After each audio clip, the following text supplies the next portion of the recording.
Hi అండి, welcome to my channel Andhra వంటలు. ఇప్పుడు మీకు ఉప్మా ఎలా సింపుల్గా టేస్టీగా చేయాలో చూపిస్తానండి. అది కూడా ఆనియన్ లేకుండా. పచ్చనపప్పు, మినపప్పు, ఆవాలు, అల్లం, కరివేపాకు, పచ్చిమిరపకాయలు, పల్లీలు కూడా వేసుకోవాలండి. పల్లీలు వేపేసి పక్కన పెట్టేసుకున్నాను. ఒక గ్లాసు నూక తీసుకున్నానండి. దీంట్లోనే జీలకర్ర వేసి కూడా వేపుకుంటే టేస్ట్ చాలా బాగుంటుంది. ఒకసారి మీకు తెలియకపోతే ట్రై చేయండి. చూస్తున్నారు కదా, వేపుతున్నాను. ఇది మంచిగా వేగాలి. నూక బాగా వేగితే టేస్ట్ బాగుంటుంది. చూడండి, అంతా వేగిపోయింది. పక్క తీసేసుకున్నాను. మళ్ళీ అదే బాండీలో కొన్ని ఆయిల్ వేసుకొని మీకు చూపించిన దినుసులన్నీ వేసేసుకోవాలండి. ఇందులో మెయిన్ అల్లం బాగా వేగాలి. అది ఒకసారి చూసుకోండి. బాగా వేగిన తర్వాత మనం ఇందులోకి ఉప్పు వేయొద్దండి. ఉప్పు అసలు వేయొద్దు. ఎప్పుడు వేయాలని చెప్తాను.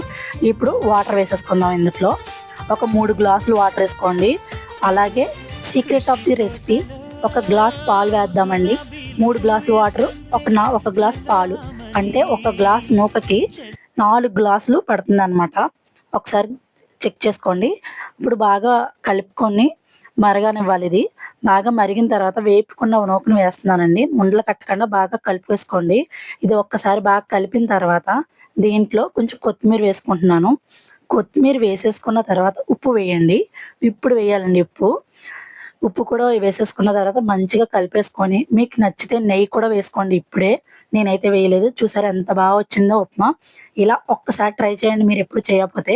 దీంట్లో ఉప్మాలో ఉల్లిపాయ వేయకుండా కూడా టేస్ట్ చాలా బాగుంటుంది. ఎప్పుడు ట్రై చేయకపోతే ట్రై చేయండి. లైక్ చేయండి, షేర్ చేయండి, సబ్స్క్రైబ్ చేయండి. Thank you.